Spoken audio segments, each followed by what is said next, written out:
Jayom Vishnupad Paramhams Parivrajagacharya Ashtotarasa Srimad His Divine Grace Abhay Charana Ravinda Bhakti Vedanta Swami Jagadguru Srila Prabhupada Ki Jai Ananta Koti Vaishnavrinda Ki Jai Namacharya Srila Haridas Thakur Ki Jai Grantraj Srimad Bhagavatam Ki all close assembled devotees, all close assembled devotees, all close assembled devotees, all glories to Sri Guru and Sri Gauranga. Om Namo Bhagavate Vasudevaya. Om Namo Bhagavate Vasudevaya. Om Namo Bhagavate Vasudevaya.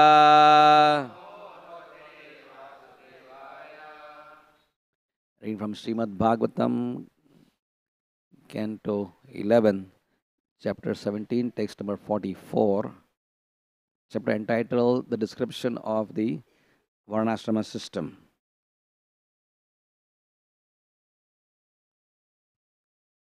Samudharanti Ye Vipram Sindatam Matparayanam Tan Udharishye Na Chirad Apabhyo Nor Ivarnavat Samudharanti Ye Vipram Siddhantam Matparayanam Tan Udharishye Na Chirad Apadbhyo Nor Ivarnavat Samudharanti Ye Vipram Siddhantam Matparayanam Tan Udharishye Na Chirad Apadbhyo Nor Ivarnavat Samudharanti Ye Vipram Siddhantam Matparayanam Tan Udharishye Na Chirad Apadbhyo Nor Ivarnavat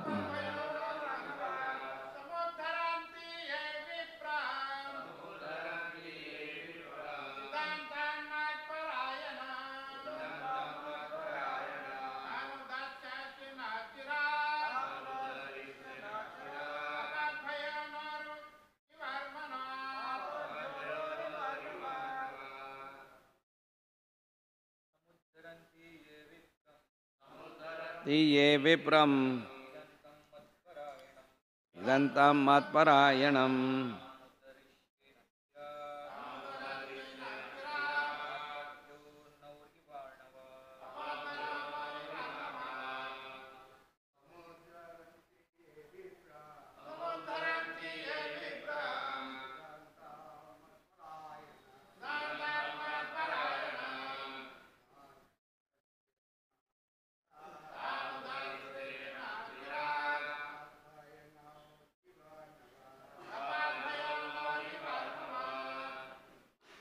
Ladies,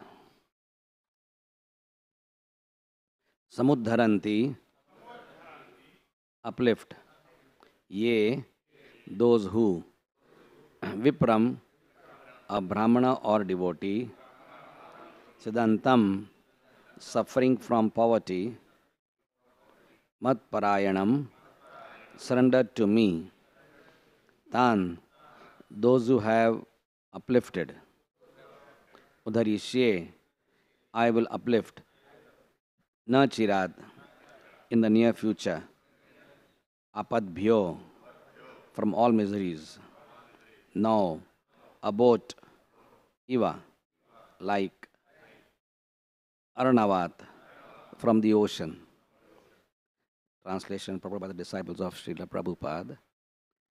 Just as a ship rescues those who have fallen into the ocean, similarly, I very quickly rescue from all calamities those persons who uplift Brahmanas and devotees suffering in a poverty-stricken condition. The Lord has described how Brahmanas and devotees achieved the perfection of life, and now a similar perfection is offered to those who utilize their materialistic wealth to relieve the poverty-stricken condition of devotees and Brahmanas.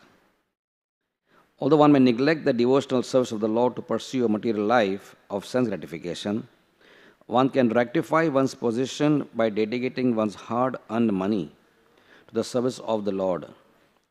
Seeing the difficult austerities accepted by saintly persons, a pious person should make arrangements for their comfort. Just as a boat saves hopeless people who have fallen into the ocean, similarly, the Lord uplifts persons who have hopelessly fallen into the ocean of material attachment if they have been charitable to the Brahmanas and devotees.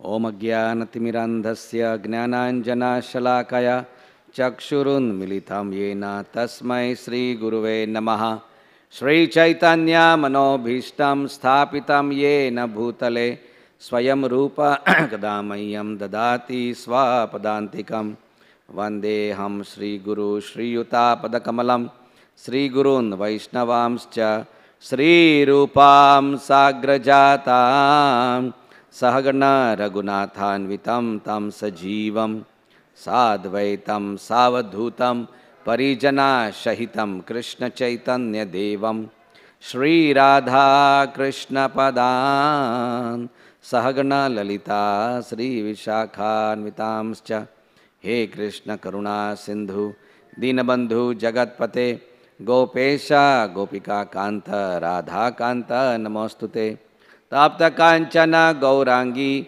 Radhe Vrindavaneshwari Vrishabhanu Sute Devi Pranamami Hari Priye Vancha Kalpatarubhyascha Kripa Sindhubhya Evacha Patitanam Pavanebhyo Vaishnavebhyo Namo Namaha Shri Krishna Chaitanya Prabhu Nityananda Sri Advaita Gadadhara Sri Vasadi Gaura Bhakta Vrinda Hare Krishna, Krishna Krishna, Hare Hare, Hare Rama, Rama Rama.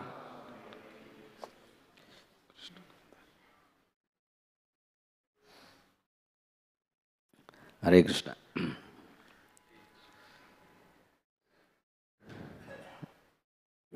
We are continuing to read the Uddhava Gita, conversations in the 11th canto between the Supreme Lord Sri Krishna and his very, very dear friend, dearest friend in Dwarka, Sri Uddhavji. And we can see the conversation is very extensive. A lot of things they have discussed. So many topics have been discussed. So many chapters dedicated to the Lord's conversation with the Uddhav. Obviously, it is clear that Krishna is speaking in detail to Uddhava, knowing that this will be encoded somewhere. This will be picked up. This conversation is not going to be just something which happens between two friends as a casual talk. It's a talk which Krishna, knowing the past, present, and future, knows will be embalmed nicely in the Holy Scriptures. And knowing the future, and Shuddha Goswami, knowing the Lord's desire, of course, has perfectly well, practically in great detail, conserved and preserved that conversation in the holy pages of the Srimad Bhagavatam. In this particular section, dedicated to Varnashrama system, Krishna is highlighting the functioning style of how society should run. It is so nice to understand that Krishna is saying that out of so much of concern that while I'm in this world, my avatar, my incarnation, my descent, I must leave behind detailed information before I go, where people down the line, kings, acharyas, gurus, saints, will read them and will pick up essential things from this knowledge and guide society down the line based on my teachings. So Krishna, when we read this detailed description, we can practically even feel Krishna's concern for that. I hope that things go all right in the future and that they will be followed. That concern is there, like a loving father before he goes away, to some place. Dekho beta, don't do this, don't meet that fellow, pay the check here properly, see that you do not go to your studies properly, don't fool around, don't watch TV video and waste your time, this and that. He'll tell so many things before he goes. They said, okay, please, I know I'm not going to be there, but I'm not going to be a good child, a good boy, right? And then after giving detailed instructions to his children, he may depart for his next assignment or whatever it is, right? Similarly, Krishna, we are understanding that he is now at Dwarka, so he knows that he's not going to be too long in this world. Krishna is going to leave this world in some time, not in long time, but in a short time. So before he goes, he must sort of download whatever he has to give to the world and to someone. So who's the one who's receiving? It is being downloaded by the most perfect receptive person, who's Krishna's dearest friend, Uddhava, right? And therefore, when we hear this conversation between Krishna and Uddhava, it is something which sort of comes in the end of Bhagavatam. Therefore, it may not sort of have the limelight of the 10th canto or Prachetas or Bhishma or things like that, because there is no story here. The 11th canto is not a story. There is no pastimes here practically. The whole 11th canto may appear philosophically dry, without much of rasa, which we have been used to in the Bhagavatam, rasamalayam type of thing which we say, right? Where Bhishma is there, Uddhava is, and Prahlad is there, Dhruva is there, and many, many interesting stories are there, but the 11th canto seems to be just a lot of instructions, a lot of guidance, a lot of essential points for devotional service and variety of topics which Uddhava kept on asking. So, when we sort of look at from that perspective of Krishna giving essential instructions to Uddhava, and then in this section we can understand, what is he going to talk about it today? What is he going to talk about now? Well, today and for this particular few days, when we read this chapter, he's going to talk about who are the important people in society, right? So Krishna, how would the world know? How would the world know who are important in society? Common people would never know. Because we would start judging people by our mundane understanding of who's important, who's not important. And it's most likely that we would probably, give the people who have got big positions and big money and big power a status of importance. And vice versa, somebody who is deprived of all that will say, well, this guy, he's no position, no money, he's all right, he's not important, right?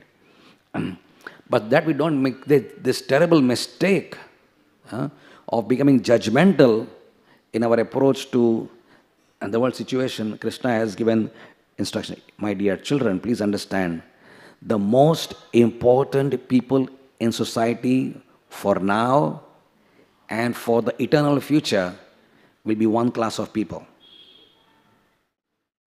And they will be the Brahmanas, right? Krishna has in detail given a very, very heightened position of tremendous importance to the Brahmanical class. It is only because of that particular, exposition of the Lord's understanding of the value of Brahmanas that Vedic culture upholds Brahman in such high position. In fact, Vedic culture is established by Brahmanas. Brahma janati iti Brahmana, right? Because Krishna knows that when he is not there, it is the Brahmanas who will do his work, right? Krishna is forever concerned about the well-being of all his children. Like a loving father is always concerned about his children, whether they're ruffians or whether they are obedient. He always cares for them. Right? He may care a little more for those who are obedient, but he is never hateful of those who are ruffians. Similarly, Krishna is very concerned about how the world will work. Right? And the Brahmanas, people who have inherited knowledge from Krishna, right? And they are the people who are going to actually guide human society. So they are the light of the world. Just like the sun is the light on the physical platform, the Brahmanas can be considered as the light of the world. Without Brahmanical culture, without Brahmanas, it is very clear that the world will be plunged into darkness as much as in night, in the absence of the sun, there is abject, complete darkness. Right? And therefore, Krishna has not only spoken, but has also in his example shown, because how would the world know unless he speaks and he shows? Right? There are two ways of teaching people. You speak it, you show it. Right? That's the commonest way of teaching people how to do it. Like a good teacher has to teach his students, and then teacher also has to do. Right? Like when Christ is washing the feet of his apostles, right? He's showing the world that if this is what I am going to do to my followers, how much all of you follow these apostles. Right? In the same mood, when Krishna is worshipping Narad Muni, when Krishna is worshipping with such devotion, somebody as poor as Sudama, he is making a strong statement. Right? Krishna is making a statement here verbally by glorifying the Brahmanas, right? In so many ways. But when he's bowing down, when Dwarakadhish Krishna, the Lord of Dwarka, right, sits down on the floor, and who has the audacity to sit on the throne of King of Dwarka? I mean, even an ordinary king of maybe Baroda or whatever, this small king, Hyderabad and Nizam, can anyone just walk up and sit on the king of the throne? I mean, throne of the king? Can anyone say, please excuse me, I want to sit here for a few minutes, right? And you'd probably be beheaded for saying that. Even if you ask that thing, Maharaja can sit there for 5 minutes, or 2 minutes, or I just want to feel how does it feel, sitting on that cushion and nice manik money or whatever, You cannot. Nobody can ever sit, even in a regular office, where the CEO sits or the manager sits, clerk cannot say, "Sab udhar baith ke dekho jara kaisa lagta hai." Look, go and sit on the CEO's chair or the manager's chair or the chairman's chair. That chair, it's a regular chair which costs 8,000-10,000 rupees. Anybody can buy it from outside, right? There's nothing great about the chair. It's just a nice fashion, good curve, takes care of your back and this and that, whatever. Takes care of your various dynamics of the body curves and all that. But it just costs 5,000 to 10,000 rupees, maybe something high 15,000, 20,000 rupees, whatever it is. But nobody can sit on that chair. It is the CEO's chair. It is the chairman's chair, right? And anybody who comes, however important, must sit on the opposite chair or nearby, but you cannot sit on that chair, right? So also, who can sit on the king's chair and who can sit on the throne of the Supreme Personality of Godhead? We don't call it a chair. When the king sits, it's called a throne. And ordinary people sit, they call it king, they call it a chair. Right? But kings, they don't sit on chairs, they sit on thrones. Right? Who can sit on the Lord's throne? The Lord is making a statement, yes. Apart from me, of course, I'm qualified to sit on this throne because I'm the king of Dwarka, I'm the king of the whole world. There is somebody else also, a category of people who are worshipable as much as I am. You want to see how I do it? I'm going to make them sit on my throne. And I, like a praja, like a das, like an ordinary person, I'm going to sit down there.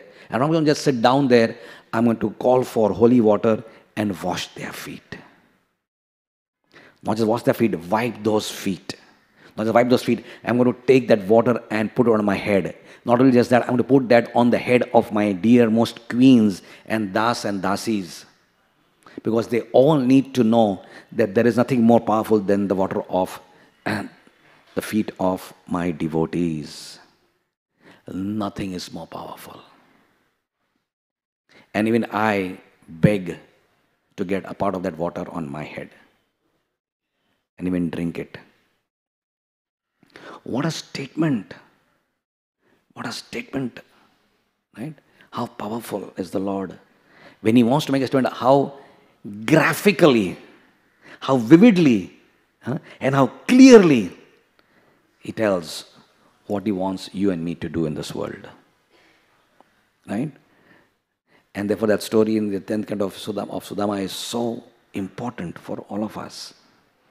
It is not just a story of two nice friends who are living together in the Gurukul, years ago at, Dwarka, near Dwarka, that Ujjain, right? And that place is in Ujjain today. Ujjain is called as Avantipura, Avanti, Ujjaini, various names. But Krishna and Sudama were staying there. The ashram of Sandeepa Muni was in Ujjain. It is still there.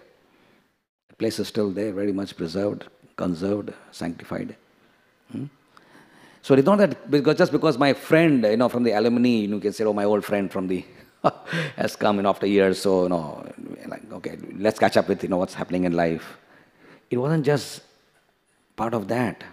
That was there. He wanted to catch up with Sudama's life for sure.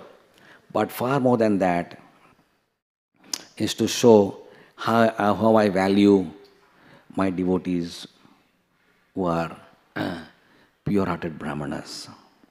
Right? And Narad Muni allowed that to happen. Narad Muni is not squirming in the chair and said, why are you doing this to me? Don't wash my feet. He just allowed it to happen.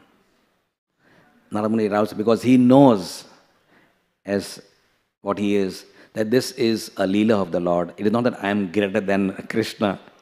It's not that Sudama is greater than the Lord. It doesn't mean that at all. Right? That because Krishna is sitting down, he is inferior. But Krishna loves to do that. He loves to put the paduka of his father, Nanda Maharaj, on his head. It's a strong statement also of how you should worship in obedience to your father, especially if your father is, a gentlemanly, nice, wonderful person. If he's a Vaishnava, all the more. Put your father's slippers on your head. Right? So Krishna loves to do this. To show the world how much I care for my parents, how much I care for my parents who are such wonderful Vaishnavas, such wonderful devotees. Right? And therefore, of course, this statement of Krishna is often taken to advantage by unscrupulous people who pose as Brahmanas because they are born in Brahmanical families. Right? And therefore, in our country, we have gone through this historically evident misfortune that the Brahmin culture was misconstrued by people who are selfishly motivated, right? And they use a position of being Brahmanas to exploit, to cheat the lower classes, the Kshatriyas, Vaishyas, Shudras and others, right? And because of that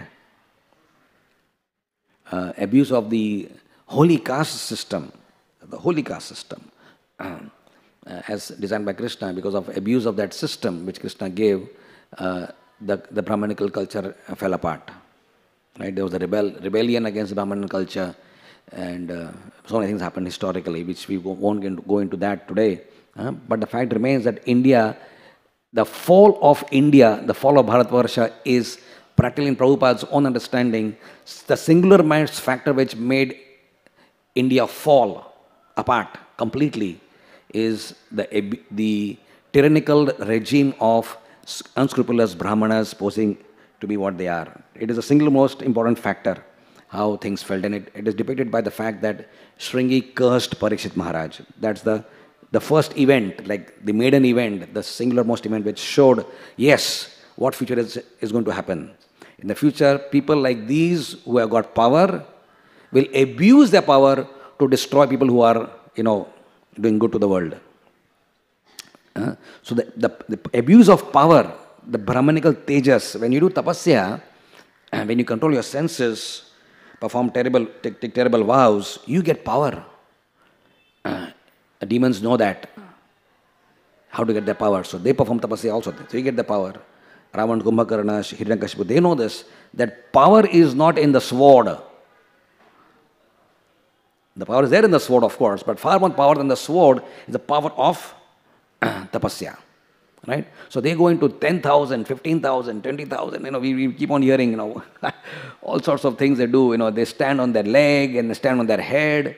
And there are, tapasvis in, Lord Shiva's, there are tapasvis of Lord Shiva's, devotees who have been standing, not standing, hanging upside down from trees for 10,000 years.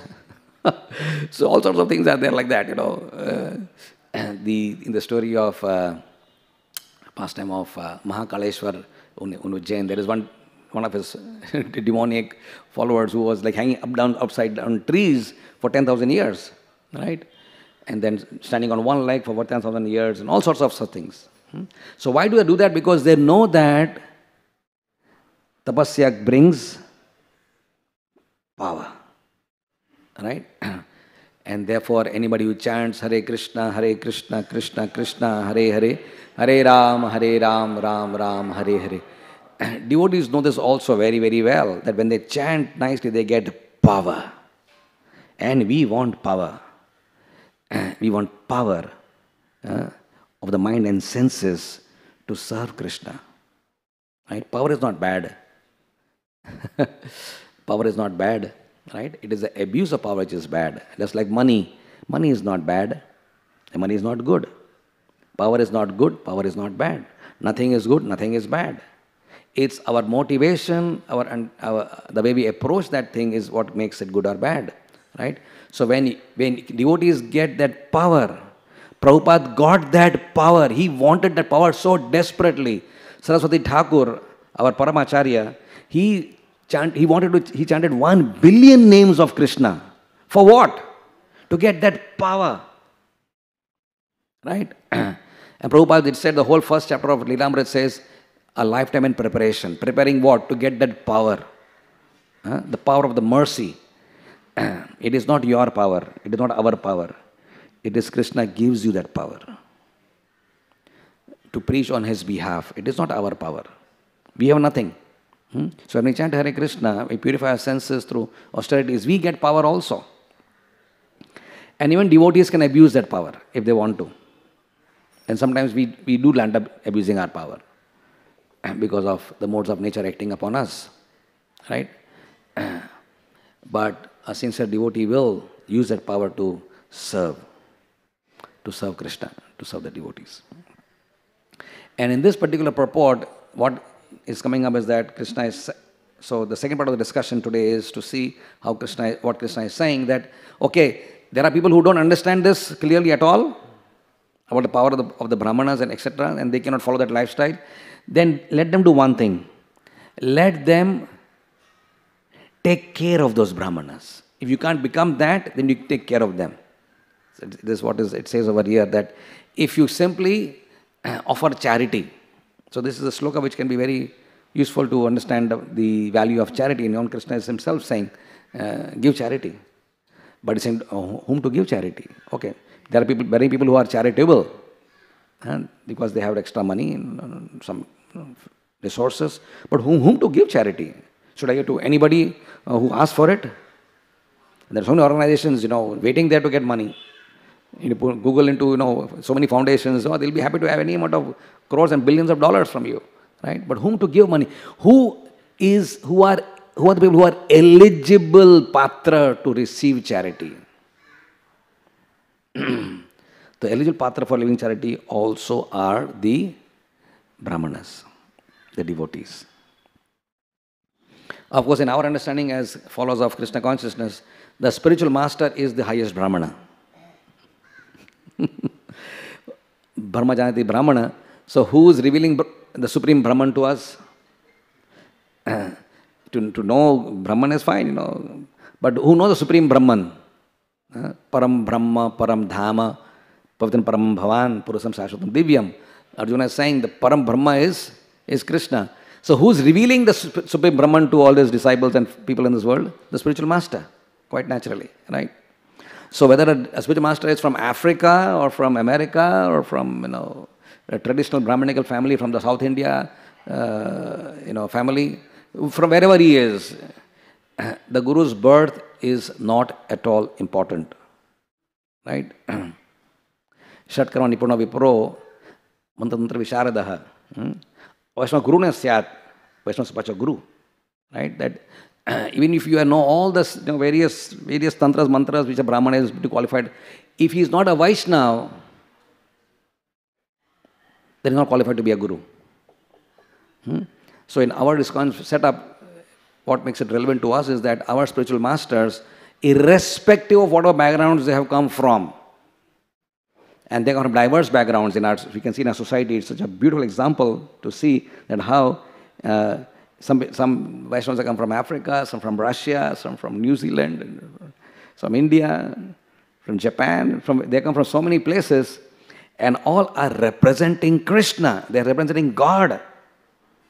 And therefore for us, they are the first Brahman in our life. So if one has to give charity, then the most eligible person naturally could be, a first choice could be, give your spiritual master. Because he is the highest Brahmana. And what are you going to do with it? Going to make a nice house for himself, buy a nice car for himself? No. We know they're going to give it to Krishna for some very, very important project which brings Krishna consciousness to this world. Right? So therefore, this sloka is, I would say, a great impetus for us to understand that the spiritual master is the natural choice for those devotees who want to give charity. Right? The natural choice. Okay. If I want to give somebody, I can give anywhere I want, but my first choice would be my spiritual master. Or for that matter, any other pure Vaishnava. Irrespective of his caste, creed, religion, external stance, whatever it is, I give it to him. Right? So therefore, and he says here, and then Krishna is saying, you know what benefit I will give you if you do that? He said, even if you are not a perfect follower of Varnashrama system, if you yourself are not very pure, if you are not very Brahmanical, if you are not following all the rules and regulations, the fact that you are just giving charity to the devotees, just like Krishna did that. What did Krishna do himself in Dwarka? He gave huge charity to Sudama Vipra, which he had not practically given anybody. Right? And practically Krishna gave more to Sudama than he probably gave to anybody else on the material platform. When that fruit vendor came and she gave some fruits to Krishna in Krishna's hand, Krishna gave him a basket full of, not fruits now, but a whole basket full of gems and jewels and rubies and emeralds. And of course must be billions of dollars, of course. When Krishna gives something, he doesn't give duplicate, gems. He will give original gems. So the basket was full of those gems. But what he gave Sudama? Sudama, it is said, got something higher than the residents of Indraloka. He got something more than Indra's palace. This simple Brahmana who had no food even to give to his friend, when he went to see Krishna in Dwarka, he had no food in his house. Some of us, go to our house, we have something stored for 1 year, right? They have this big, now they don't do it so much, but I remember in my olden days, when you go to the village nowadays, some people tell us, okay, what is this? Oh, they have a whole separate room where there's whole one year ka chawal, 1 year ka gehu, 1 year ka dal, 1 year ka, whatever, pawa, and everything for the whole year is there, right? So there's no deficiency, so lean period is there, everything is there, no problem. Bharga rak diya, so we'll fill everything in a particular month of the year. They will say the whole year stock is kept. But Sudama had not even for the evening. He had not even for the evening. He didn't have for that particular day also. And that had to be begged. So it is impossible to understand how poor this man must have been. It is that his veins, his body was so thin, all his veins were visible. That when your subcutaneous fat dissolves, then your veins become prominent. A fat man's veins you can't see. because the whole fat is covering all the veins. But you have a thin man, all the subcutaneous fat is gone, right? And then the veins become very prominent. So he was all veins everywhere, and veins everywhere. Thin, very thin person. And Krishna was so happy, and people in Dwarka think, what is this man? He wants to meet Krishna. What do you think? He looks so dirty, looks so niggardly, looks so shabby. How would our king want to even meet such a person? So they also were judging him externally. And the moment Krishna saw Sudama, he's sitting on his bedstead with Rukmini, and the moment he saw out of the gate, way back from in his courtyard, that Sudama is coming, Krishna just ran out of this palace. Ran out of his palace, and he embraced Sudama with so much of love and shed tears of affection. Right? And he escorted him. Right? The kings don't do that, right? Kings, do they? When somebody comes, they don't start running down the throne and catching people. They just sit there and say, okay, welcome, have a seat. Please make him comfortable. The king doesn't have to get down from his throne or get away and just start running and receive people. He doesn't do that. But Krishna did that. He just escorted him inside and said, and the moment he brought him inside, he said, you sit here now, and I'll sit down. What a reception. What a reception to Sudama. Right? And after all, they talked so many things about the past and so many nice things about the stories there. Right? And then Sudama goes back, and Krishna is thinking, I have not apparently given anything to him because I don't want to embarrass him right now. But I know his heart. I know his heart very well. So Sudama is not thinking, he didn't give me anything. My wife sent me to get something from Krishna, but he didn't give me anything. So he's not at all dissatisfied because he is fully satisfied in his remembrance of Krishna. That's the power of remembering Krishna. But the Lord Shiva has got nothing. Lord Shiva has no house for his own self. He is supposed to be Tribhuvan Nath. Tribhuvan Nath is the Lord of the universe, Tribhuvana. Where is his house? Where is his palace? Well, he doesn't have a palace. He's sitting under some banyan tree. Tribhuvan has got no house, right? So what makes him happy then? No, you need to have a good house and car, this, that, something makes you happy. What is the happiness? Tam Krishna Rupam Manasas Marami. That is Krishna, his happiness. So remembering Krishna is Lord Shiva's happiness. So Sudama's happiness was like that. He didn't get anything from Krishna. It doesn't matter. But see how Krishna dealt with me. We talked so nice things, and he just filled with that emotions and the remembrances of the dealings of the Lord, and he just that just completely mesmerized by looking at Dwarka, Krishna's dealings, Rukmini, this, that. It's just completely mesmerized, just sort of almost in a state of, mesmerized. He just walked out of his place, and he didn't know when Dwarka came and when his Porbandar came. And he just reached and said, where is my village? Where is my village? Where is my home? Where is my hut? Huge palace. Krishna proved here that he gave charity to a deserving Brahman. What he is saying in this sloka today, I quickly rescue from all calamities the persons who uplift Brahmanas, right? To show the statement, he himself gave big charity to Sudama, right? Of course, Gaur Purnima is approaching. The same great Sudama came in Gaur Leela as Shuklamar Brahmachari, right? Same great personality. Again, this time in this Leela also, complete, abject, below poverty line type of situation. He was a beggar. He was a beggar. So, it is fascinating to see how in Mahaprabhu's Leela, Krishna's Leela, there are Prataprudra Maharaj, people who are kings of Odisha, powerful people who are warriors, Kshatriyas, and they are controlling huge state of, entire state of Odisha is theirs.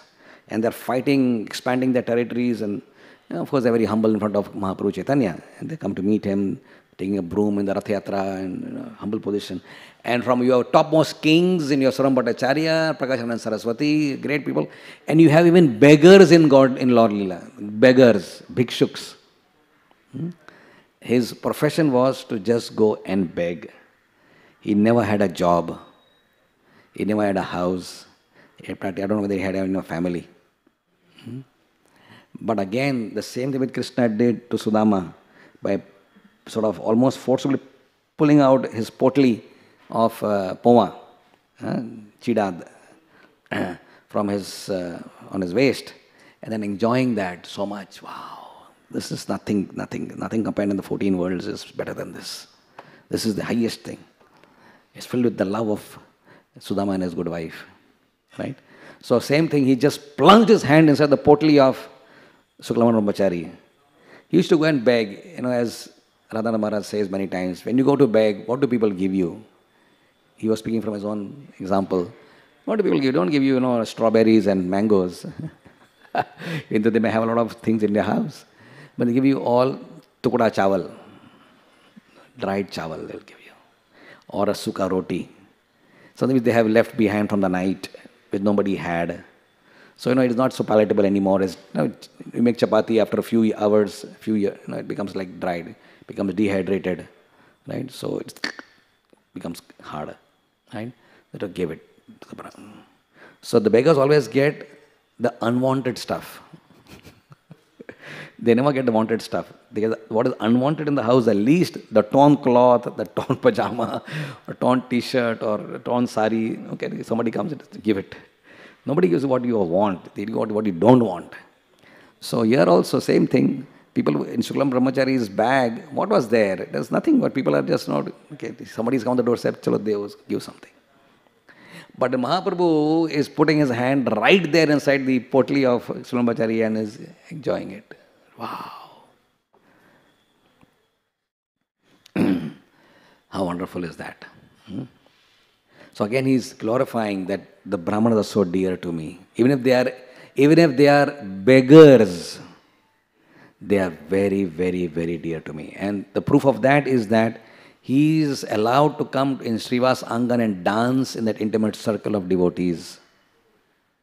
And people of the caliber, Thakur Haridas was there, Srivas Thakur was there, Advaita was there.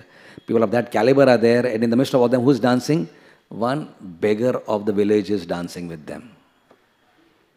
Do we allow beggars to come into your own house and dance with somebody like that? Huh? It's an intimate activity. It's a private, concealed, highly confidential activity of the Lord with his very, very close associates. He would not allow anybody, even Brahmanas, the story of the milk-drinking Brahmana is there. Milk-drinking Brahman, my God, that person must be so special. Throughout his entire life, maybe he was born with his mother milk, of course, as he grew up. As he grew up, he continued to drink, mother's milk, not his biological mother, but cow's milk. So he was on mother's milk. As he grew up as adolescent, childhood, maybe adulthood, just milk, no grains, no anna, nothing, no fruits, only milk. What type of tapasya is that? It's not easy, right? However, I don't think they put a lot of, essence, vanilla essence and all in that, or Everest milk masala powder or something, It is just milk. I don't even know whether it says and it puts shakkar inside, just milk. I don't think milk is so tasty to, you want to add some elaichi or something, shakkar, something, Ruh Afza. It's just milk. How much milk? That means a lot of tapasya, his sense control is there. He just does not want to eat anything. So he went and told us, okay, please, let me enter this, let me see this dance of the Lord. So everyone knew he's such a pure-hearted person, he's not a scoundrel, he's not a hypocrite, he's a nice person, he's austere, he's genuine, he's read in scriptures, he's well-behaved. Every way he's proper Brahman. Chalo, come inside. And then how, of course, we know the story how Lord became angry. So, in one sense, when it says the word Brahmana, what the Lord actually wants to say is Vaishnavas, typically, right? So, when we say Brahmana, it is not just the ritual of taking Upanayan Samskar or becoming twice born, but actually it is about becoming a Vaishnava. That means a genuine devotee of the Lord. So that story is so special for us to understand that just tapasya may be good for a regular Brahman, but in Krishna's eyes, his heart is yearning for the love of his devotees. right? So let us keep reminding how much if Krishna loves his devotees so much, and that he's able to, he say, I will quickly deliver them if this go and serve those Brahmanas. I will, even if you are not a great man of great caliber, I will deliver you if you have served the Brahmanas who are poverty stricken, or they're suffering in some way, you help them. Somebody was suffering in that way, this way, whatever, and you went and helped them. Okay, I will then deliver you because you helped them, because they were suffering. Siddhantam. Siddhantam means one who was suffering in some way. I will deliver you also. So that, so we can end with this understanding that how much is it upon us so that we don't take Brahmanas and Vaishnavas for granted. That's the biggest challenge we may all have amongst ourselves, that because we are surrounded by devotees, and when you have something when you have abundance of something, you take it for granted. If you have something which is very rare, then you don't take it for granted. That's a very common principle, right? If you have a lot of money, then money, is okay. Money is not a big thing for you anymore, right? If a lot of power is there, you don't care, right? So if you have a lot of devotees around us, then we may take it for granted. So we have to be very conscious in the way we deal with them, and knowing from these verses how much they are worshipped by Krishna, to offer our respects to them, our love to them, affection for them, serve them, not taking offenses for them, and deal with them in the way they deserve, because they are the dearmost people to the Supreme Personality of Godhead. So they are his intimate people. They are his own people. The Vaishnavas are Krishna's own intimate family members, right? And therefore we have to be very conscious that we deal with them with that awareness, mindfulness about their special position in this world. Thank you very much. Hare Krishna. Srila Prabhupada ki jai.